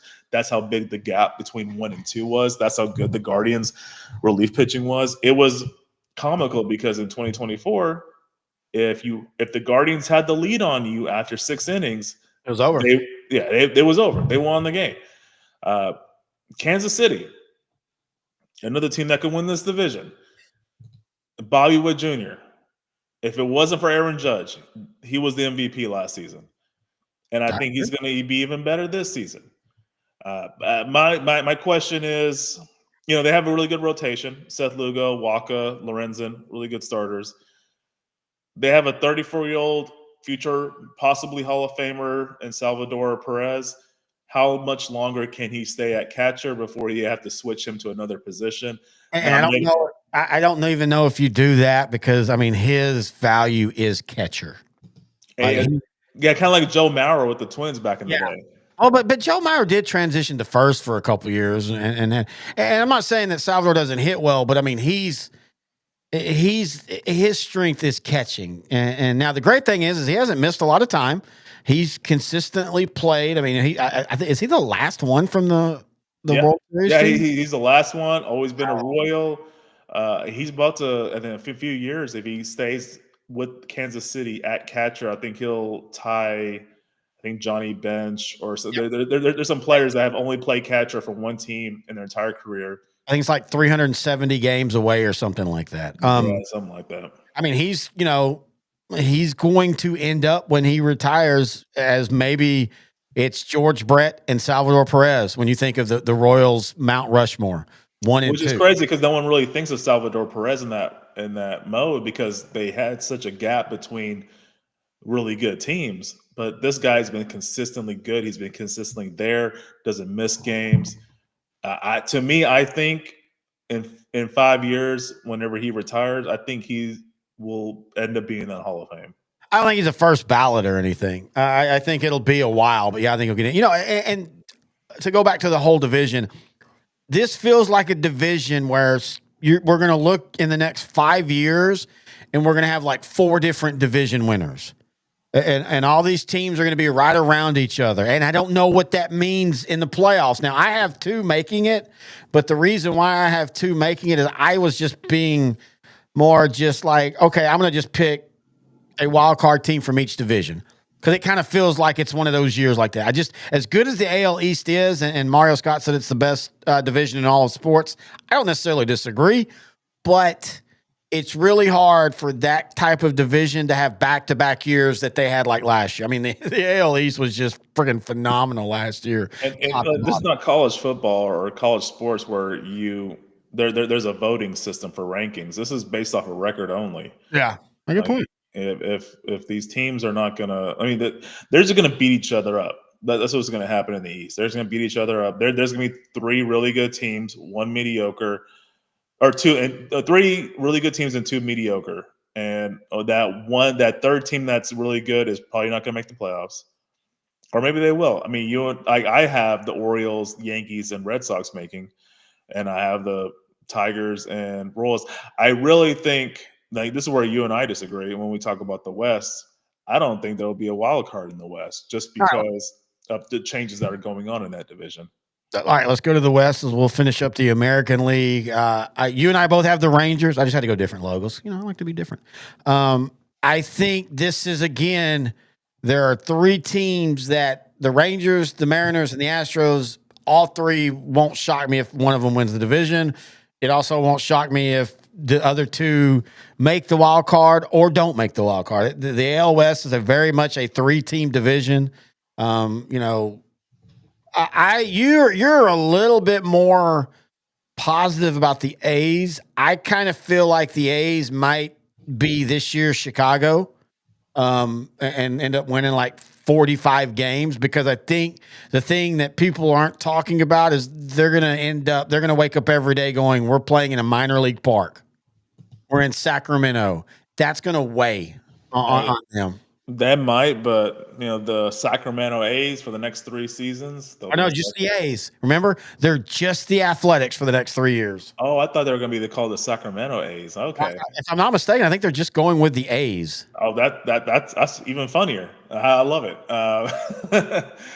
I think with the young talent they have, Oakland, the A's are going to be strongly encouraged to build a winner by the time 2028 comes and they're moving into Vegas. They've already done it by securing Rooker. They won 69 games last season, which was amazing to me, considering the fact that they were so terrible in 2023. I like their prospect to at least get to about 75 wins in 2025. I really think this is a team that's done enough. They got Jose Leclerc in the offseason. We'll miss him as a Ranger. I know he was up and down, but he was the last guy from the old playoff regime. And a part of all this is I was just watching a bunch of the Ranger playoff runs. You forget how many of the playoff games Leclerc closed out. Yeah, and he looked nervous in some of them, which understandably so, but he was able to get the job done, which would help for his future success in baseball, I feel. Just like with the Mariners, the Athletics have a really good power-hitting catcher, and Shea Langeliers. I probably butchered that last name. They have a good right fielder in Lawrence Butler, and of course, like I mentioned, their DH Brent Rooker, excuse me. They're building a team, and I think this is a team that can vulture some wins from Houston and Texas and Seattle, and they're just probably going to sweep the Angels, but they're going to make it pretty interesting in the AL West. I think I don't think the division winner wins only 88 games like it happened last season, but I really feel that the competition there's an added competition now to the AL West. There's a fourth team to consider. They'll get from 69 wins. I really think they'll hit 75. Wait. Whoa. Are you really saying you think the Athletics are in contention for the division? I'm telling you, they're in contention to get to 75 wins. Dude, I think if they get 75 wins, they got 69 wins last season. Yeah, in Oakland. They're in Sacramento now. They are going, as crappy as Oakland's facilities were, and as crappy as as penny pinching as they are. They're now penny pinching in a minor league park in a minor league town. And that's no disrespect against Sacramento, but I'm talking about how the major that team. I have no doubt that they might start out hot, but that team in June is going to be like, oh great, we've got 10 of the next 15 games in Sacramento. Yay. I think that they go the Chicago White Sox route and completely implode. Or not even implode. I mean, I just don't think I just think that team's got no motivation to be great for the next couple of years because they're in Sacramento. Look, it'll be the same amount of fans that show up to that minor league ballpark as they did in Oakland. Let's just be real here. No, you're right about that. I mean, it's not like they're leaving, but I don't know, man. I agree with you that they're going to try to build it, and that's kind of partly why I kind of think they might do the White Sox route, dude. If you're the A's, you don't need to be good now. You want to be good going into, or at least have promise going into Las Vegas in 3 years. So to me, they just tank the next couple years. Do the Houston Astros, get some first round picks, high first round picks, and you go from there. I would be shocked if they did that just because they paid Brent Rooker so much money in the offseason. Yeah, but they paid him with the understanding of, it ain't this year and it ain't next year. Kind of like how what Texas did when they did Seager and Semien that first year. They both of them said, look, yeah, we have no illusions that we're going to win the first year. We understand that they're paying us big now, and then they're going to pay big down the road for other players. And, and then year 2 is when they won the World Series. I think with Rooker, that was the same thing with him, was like, hey, we're over, because they did overpay. We're overpaying for you because you're going to be shit for 3 years, but hey, in 2028, we're going to be rocking and rolling. I mean, I can see your point. I can see that happening, and I definitely could see my point where they're going to get to 75. I can see your point too, because they're a scrappy roster. They're not quite Tampa Bay scrappy, but this is a scrappy roster, and they showed that last year. But to be fair, I was looking at it. They started hot. They were really bad for the majority of the season, and then they finished hot. So, I mean, it's one of those that, your record can sometimes mislead just because if you just have 2 really good stretches, you can, and the same thing with it, you can have a really good team if you have 2 really bad stretches. But anyway, let's go to the 3 that Angels. You suck. Sorry, dudes. I don't know what to say. I feel bad for Angel fans because their owner has tried. Money has never been the issue, but it's also, it's never worked. Like they've never reached the levels that they did back when they won the World Series. They've just never have. And for whatever reason, I don't know, but they're in a weird spot. I don't know how they're not trading Mike Trout this year. Like, I get it. You want a franchise player. I feel like it's also 2 years too late. If they'd have traded him 2 years ago, this team could be in a full rebuild mode, starting to come out of it. But now they're just stuck in that middle. Yeah, now he's 33 years old, so they need him to actually perform well this season to increase his value. And you just never know. He's still one of the best players in baseball. But like you always say, the greatest ability is availability. Availability, yep. And he just hasn't been available. All right, so let's talk about the 3 that, I have 2 of them making the playoffs. You only have 1, but the Rangers, the Astros, the Mariners. Again, the Rangers, if they stay healthy, I can see them winning 95 games. I can see, that pitching staff being dominant, the offense being solid. But if they start having injuries again, I can see last year being a repeat where they're a good team, but they just can't ever consistently get going because they're always having to, figure out injuries. The Astros, I feel like, are on the last legs of a great dynasty. It's been a great run for them. They're still going to be competitive, but losing Bregman and just I don't really understand the Altuve out to left field. That makes no sense to me because you're doing that whole thing where instead of enhancing one position, you're weakening two positions. I just because Altuve's not going to be a great left fielder. And you're not going to, there's nobody at second that you're going, okay, that guy is so good. We've got to move Altuve. If you're going to move Altuve, just move him to DH. Well, that's Yordan Alvarez, and he's the centerpiece for this franchise for the next 5-10 years. So they're not going to do that. I guess they like Mauricio Dubon at second base. He's a good player. He's a good player. I don't know. This feels like 2 years too early for this kind of thing. I think the one thing that might help them this year and get them somewhat competitive is they developed another good pitcher named Hunter Brown. I think he'll be good. I'm not sure if they have enough to be a wild card or division winner this season, but they've in the last 10 years they've been really good, and I'm not going to discount them, but I got to pick a division winner, and I know it's inherently biased since I am a Ranger fan, but I'm going to pick the Rangers. I like what they did in the offseason.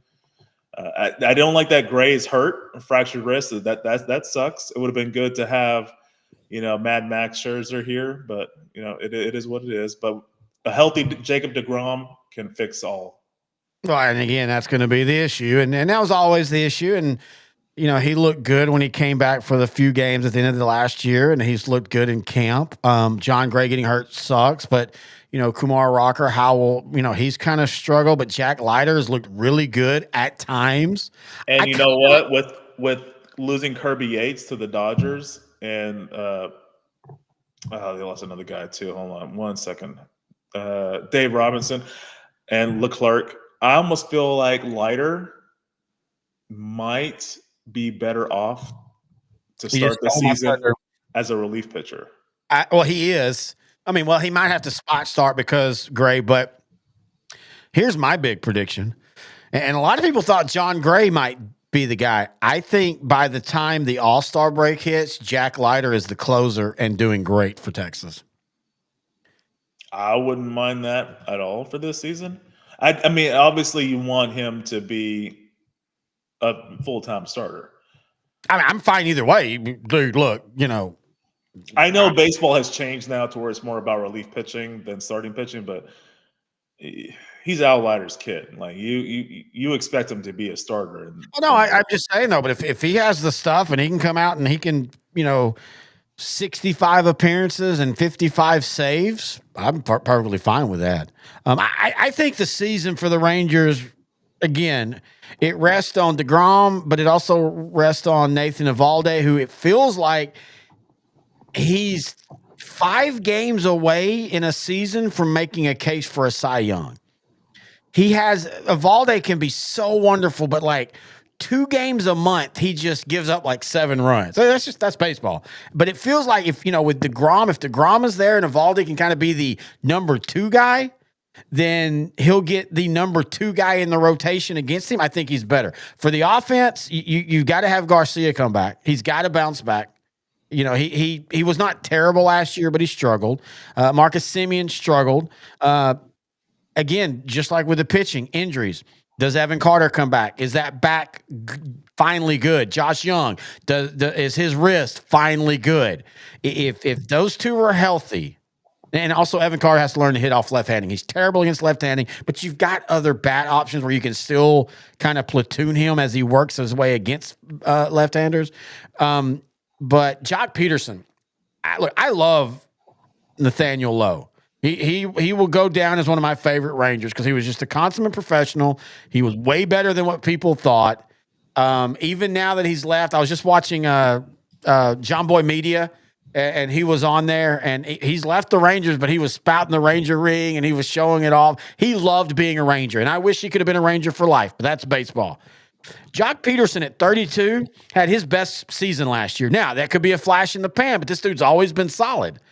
And I think he adds a little bit more stability, lose a little bit defensively because Nathan Lowe's a Gold Glove defender. But I think Jock Peterson's more consistent at the plate, which will help the Rangers have more of those consistent innings where they're just not relying on the home run. And with having Jake Berger at first base, I really, or third base first, I think he played both. You can alternate. As long as Young is healthy, Berger will be first. Okay, so I think having Jock maybe at DH more often might help with the defensive decline. And I don't think Jake Berger's the worst. So just having them, he did really well in Miami. He did well with Chicago during that time where we thought Chicago was going to be a team that was going to make some noise. I feel that that's the better move for now. They could always alternate, but I think Peterson's probably going to DH now. I didn't mean Peterson was replacing Lowe as first, but Peterson's kind of he's the guy that they literally said, hey, we're bringing him on because we want to be a little bit more consistent. Nathan Lowe's issue is he just goes really long stretches where he can't hit the ball. Kind of like Nomar Vizquel back in the day, but he could still play defense really well. Yeah, but Lowe is a lot more power. Lowe does hit the long ball. Yeah. That's a good comparison. But he was so good at first base. And it's really weird. The Rangers, the Justin Smoke era, they had Rafael Palmeiro. They had like a glut at first base. What's his name? Mark Teixeira. They had a glut at first base. And then ever since then, they've kind of just had worker bees at first base, like Mitch Moreland, Nathaniel Lowe. Those are the two guys that were there when they were making the playoffs, and both of them were solid players. Hell, Moreland got a ring with the Red Sox, but neither one of them was the typical first baseman. I think with Berger moving over to first, because that's where he's going to be as long as Young is healthy. And then you got Jock, who's going to work outfield and some first base. And I think, as you said, they're going to I think the Rangers still Bochy's still kind of old school. He doesn't want to be like, that's my only DH. He likes to have that rotation of DH, depending on matchup, depending on who needs to rest and all that kind of fun stuff. Bochy turns 70 next month. Doesn't it feel like he's older, though? It does feel like he's older because I remember watching him when I was in high school, coaching the Padres back in the day. Yeah, he's one of those guys. Like when he retired the first time, I thought, I understand why he's retiring, but he was like 67 when he retired. Yeah. But I still feel like I still could see him if they win a World Series. I could see him handing it off. I can't think of the guy's name. While you're thinking, I was going to say with the Mariners, I really think all five of their starting pitchers could probably be in contention for the Cy Young Award. But they need Julio Rodriguez to get back to where he was, and they need Randy Arozarena to be where he was with the Rays back in the day. Yep. And they have to get another 30 home run season from Cal Raleigh, their all-star or their all AL catcher. They need that kind of production from their offense because they're not going to get it anywhere else on that lineup. They're basically pitching dependent. The Marlins, I get it. You play in a pitcher's park, but my God, what I don't know, man. Like it's so weird how well they've developed the pitching side, but how bad the baseball side is, or the offensive side is. And they've also become the king of last day of the season. My gosh, like how many times I mean, I actually feel bad for the Mariner fan base at this point. Like they just can't get over that hump. Like again, you go to the Rangers. The Rangers went into the last week of the season in 2023. They could either make the playoffs, miss the playoffs, or win the division. They almost completely. How about at that choke job? Boy, you want to talk about something that would have made 2011 seem like, sweetness. But the Rangers were able to win 1 out of the 3 against the Mariners. And then last year, the Mariners they're almost there. Now, in saying that, I can see a season happening where the Blue Jays tank. Like it doesn't work. And then all of a sudden, Bichette and Guerrero Jr. are and on the trade block because you're going to lose them as free agents either way. So the Blue Jays, hell, we even said it when we said these. The Blue Jays could win. Hell, they might even win the World Series, and they could still lose those guys because we don't know if the Blue Jays are going to pay them. But if the Mariners pick up someone like that, all of a sudden that pitching staff and that bullpen and that Mariner team becomes really, really scary. I could see them doing a Rangers where they get in as the wild card, but they end up making the World Series. Hey, it's just like in the NFL, the Cincinnati Bengals, except the opposite. The Mariners have all the defense in the world. They just don't have any offense. Yep. You make them a middle of the road offense by adding a Bichette or a Guerrero Jr., then yeah, you can put a ring on them. That team is lethal. All right. So here we go. We're going to finish up the show with our World Series.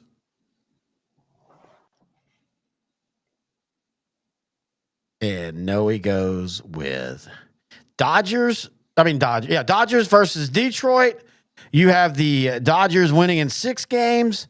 I say Rangers versus Atlanta. I have the Rangers winning in 7 games. I feel like the Rangers are going to repeat, even though it's only every other year, they're going to repeat the Twins when the Twins won in 87 and then 91. And both of them, they were like, what? They just won? How the hell did that happen? I kind of feel like the Rangers are going to not surprise, because actually when doing research, I was actually impressed with how many people have the Rangers bouncing back this year. It's called the Bochy bounce back.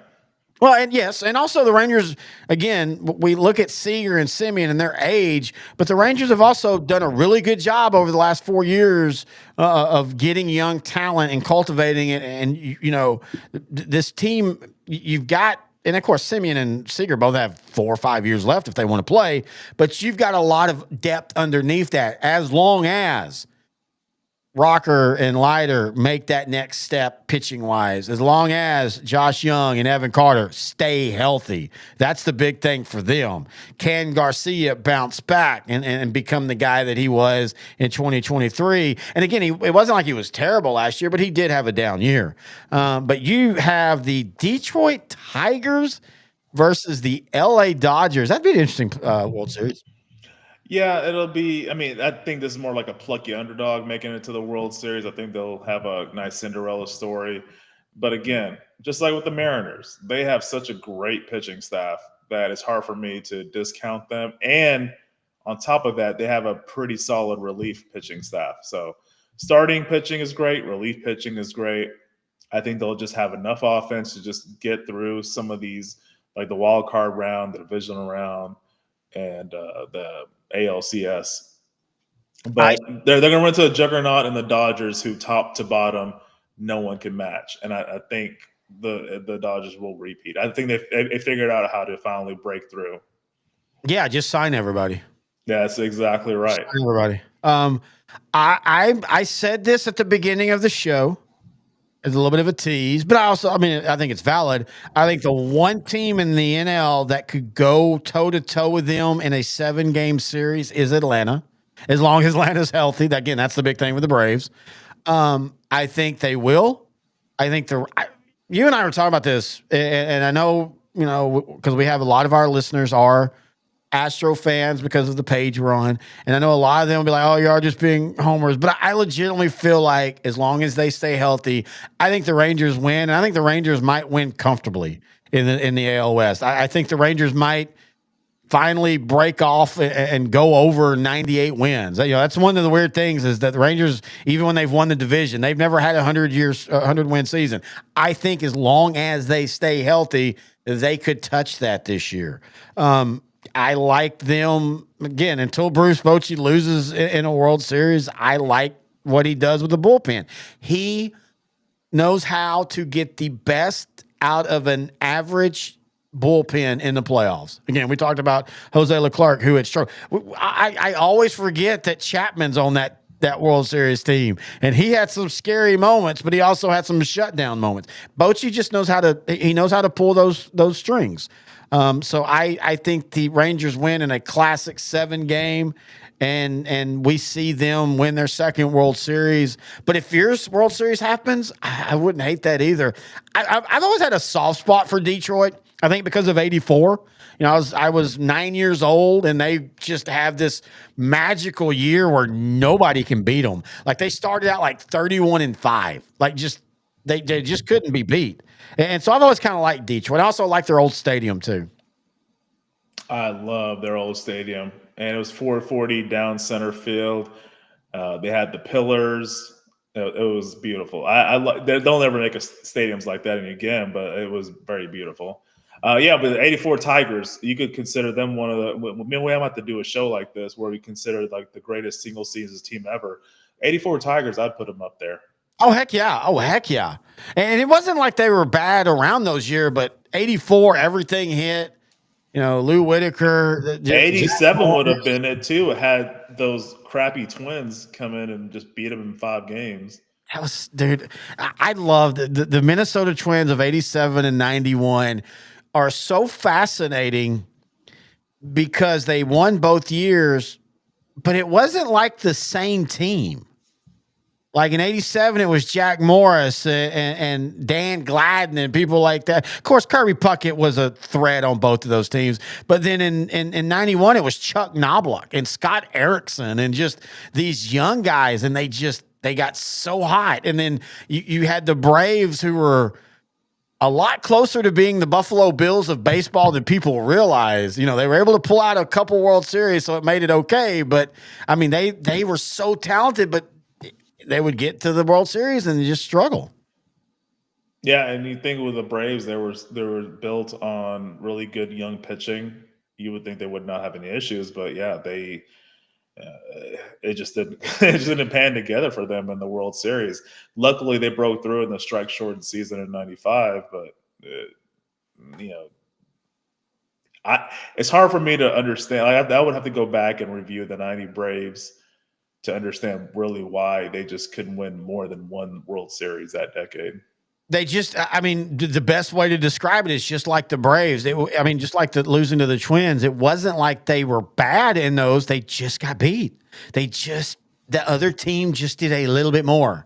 We all remember one of the most famous plays in the Braves Twins is the fake where Lonnie Smith on a ball to the gap should have easily been at third, and Minnesota does this brilliant making him think the ball's coming to him, and so he stops at second. And then the very next play, a single that would have scored him, he couldn't score, and they end up losing that game by a run. It was just weird things like that, and that's why even for all the talk about how you build a roster in any sport, at the end of the day, you still got to go out there and play it, and you still got to make those plays, and it's one or two plays that decide a lot of times all those series. And it's one of those. Also, I'd have loved to seen if Pittsburgh could have broke through in one of those, and you get Bonilla and Andy Van Slyke at Bonds and that pitching staff and what they would have done against, say, Minnesota and stuff. It's just that's the fun part of sports that I think we miss now. You and I talk about this all the time. We're in such a, if you don't win a champion, you're trash. And even if you win a champion, if we don't like it, you're trash. And it's like, dude, you got to enjoy the teams that don't quite make it, because that's the fabric. That's the tapestry of sports right there, are those teams. I think if Pittsburgh made it in one of those 3 years, they made it to the NLCS 90 to 92. They would have won. It probably would have beat the Twins. I'm not sure if they would beat the Blue Jays or the Athletics, but I think they would have beat the Twins. Really good. That's a back-to-back team that people forget about, oddly. That team was stacked. In fact, until they won those back-to-back, Toronto had spent 10 years being, why aren't y'all better? Like, why aren't y'all better? And they were the Braves. Yes, yeah, exactly. Good point. Except for they weren't getting to the World Series. They were either getting beat in the playoffs or not even making the playoffs with really good teams. All right. One other thing I do want to know, I hate that it's the year after, but I appreciate that All-Star games going back to everybody's wearing their uniforms. I appreciate that baseball realizes that even in this money-making era where they would sell probably, I guarantee you, All-Star jerseys makes them $10 million easy. They realize how it just makes the All-Star game boring. Yeah, and I love the uniqueness, like wearing the jerseys. I just love the look. I used to love watching the All-Star game. The game also, but also, home run derby and all that other stuff. But it was just nice to have that break in the season, especially in the summertime. Kids are off. You sit back and watch some great baseball and some good-looking uniforms, which you and I both love. So yeah, I'm looking forward to that. Speaking of, you will be back in studio, or maybe do it like this, but we will be doing another live watch of the All-Star game. And to be fair, the only reason I watched the All-Star game last year was because we were doing that, and it was in Arlington. I probably would have, tapped into it, but the uniforms were just absolutely atrocious. And it's not even that the designs were bad; they just weren't Texas.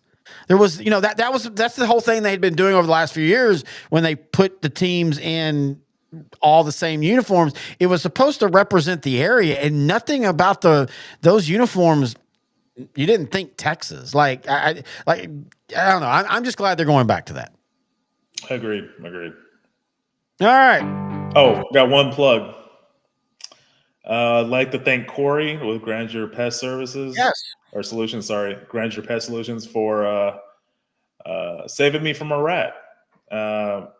He doesn't know this because I didn't tell him, but a week or two ago, I found a dead rat in my backyard. And that was due to, great service by Corey, making sure that things were set right to trap and kill the rat. So I got to admit, it is weird though that he used landmines in your backyard for that. Now, speaking of that, Corey is about to make a career change, but he is signed on with us for advertising for that. So we'll be talking about that here coming soon. It's really cool. I mean, I've had some preliminary discussions, but he's still doing Grandeur Pest Solutions as of now. So again, check them out, please. But I think, why are you failing me? God, just like studio wife. There we go. We will be back in 2 weeks. Now it's going to be interesting because in 2 weeks, it's going to be different. We had a Texas two-seam crossover. In 2 weeks, we're going to have are we going to do that in 2 weeks? Yeah, I guess Bad Movies and a Drink, yeah. Bad Movies and a Drink draft day, because the draft will be coming up in a month. We're also going to be doing a really cool on TikTok and Reels. We're going to do a team draft preview starting for only the first round, starting with the last team to have a pick in the first round all the way to the first team in the first pick of the first round. As soon as they trade it to the Cowboys for a 5th round pick, that should only be fair. But we're going to be doing that. In 2 weeks, you and I are getting together to talk about the 2004 NFL season. Our look backs this year are a year in the NFL. 2004 will be the first one. 1985 will be the second one, and then we'll go from there. Anything else you want to say? That's all, man. This is good. I'm looking forward to the new season, and go Rangers. Yeah, I'm actually really excited for baseball this year. Last year, I think it was maybe the hangover of the winning. I was like, okay, I'm fine. But I really, really, really want to enjoy the baseball season. Oh, Corey Thompson's in the chat. Hello, Corey. Thank you. No, thank you, brother. Until next time, he's intern Noe, the commissioner of the pro. Oh, real quick. Happy birthday, intern Noe, the pro, the commissioner. Appreciate it. Until next time, this is Al Joint coverage of the Texas two-seam on L4.